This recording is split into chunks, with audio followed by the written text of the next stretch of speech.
누가 나를 공격하거나 힘들게 하고 억울하게 할 때 있으셨죠?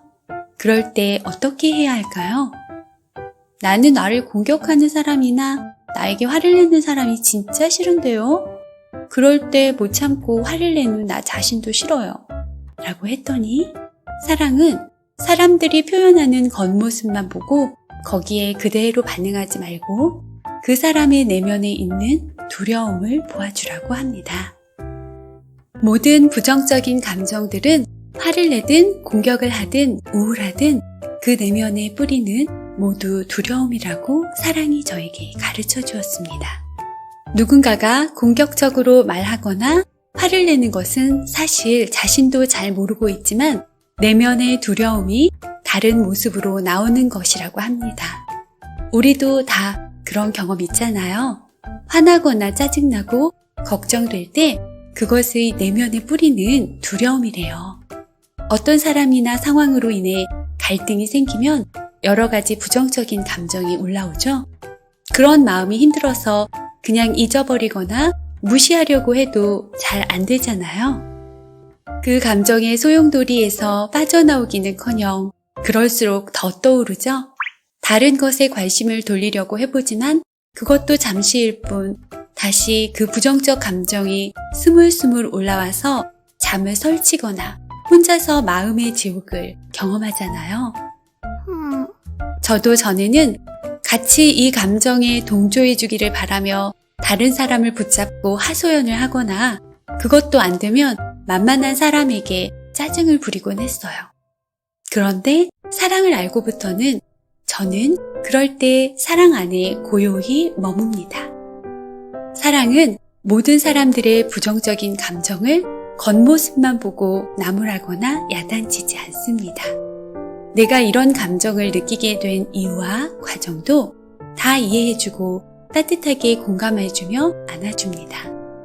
내 나쁜 감정도 거부되지 않고 사랑에게 가엽게 여겨지고 포근하게 이해받으니 모든 감정의 뿌리인 두려움들이 사라집니다.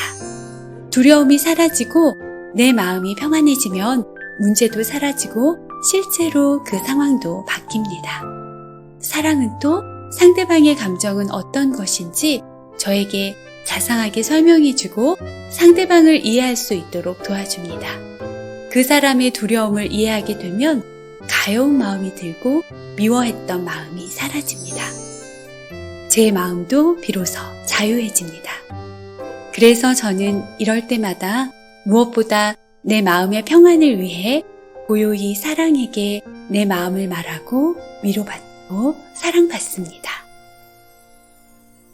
오늘은 날씨가 따뜻해서인지 사람들이 집 밖으로 나와 주변을 정리하며 움직이는 소리가 들립니다. 옆집 아저씨가 보입니다. 몇 해 전 처음 이사 왔을 때 텃세를 부리며 정말 사사건건 나를 힘들게 했던 아저씨를 나는 마음으로 참 미워했습니다. 너무 이기적이고 내로남불이고 말이 안 통하는 속 좁은 사람이라고 느꼈거든요. 누가 봐도 이상한 것으로 아저씨가 막무가내 화를 내고 자기 마음대로 해서 나에게 피해를 줄 땐 정말 화가 났지만 내가 더 늦게 이사 온 죄로 그 텃세를 이겨낼 수가 없었습니다. 왜 어디에나 그런 법 있잖아요. 목소리 큰 사람이 이기는 법이요. 그런데 이런 제 목소리로 황소 같은 아저씨 목소리를 이기기는 쉽지 않았습니다. 분하다. 논리로는 이긴 것 같은데 목소리와 짬에서 제가 진 것 같았습니다. 그래서 나름 소심한 복수로 핸드폰에 아저씨 이름을 정말 미운 이름으로 저장해 두었습니다.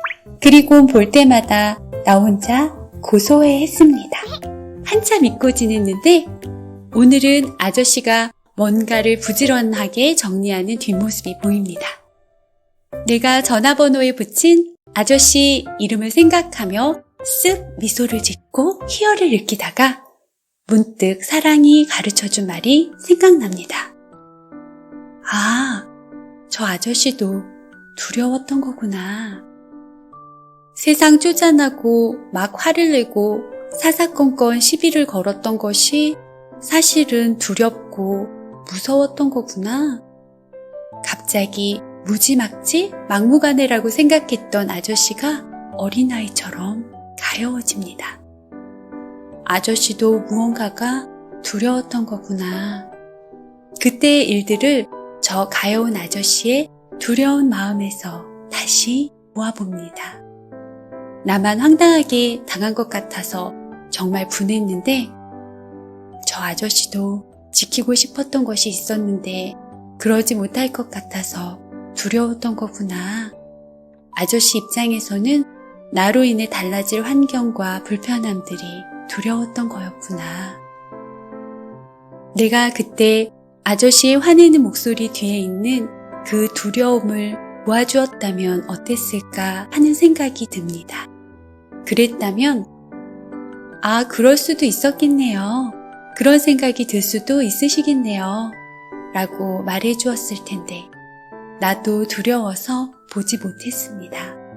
나도 두려워서 나를 막 보호하느라고 센 척했고 겁먹은 것처럼 보이지 않으려고 그땐 저도 한번 거칠어져 보고 싶었습니다. 그때 나도 두려웠었노라고 무서워서 센 척했노라고 실은 떨고 있었다고 아저씨도 두려워서 그랬을 거라는 걸 몰랐다고 그날 아저씨와 깊고 긴 대화를 했습니다. 아저씨의 뒤통수를 먼 발치에서 보면서 제 마음속으로요.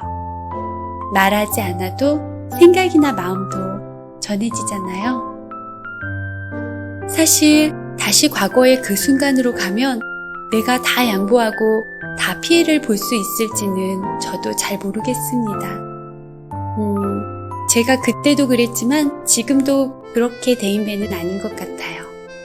하지만 그때 적어도 아저씨의 거친 말과 행동을 거대한 적으로 보지 않고 두려워하는 어린아이의 모습으로 제가 보아주었다면 저도 덜 놀랬을 거고 덜 상처받았을 것 같다는 생각을 해봅니다.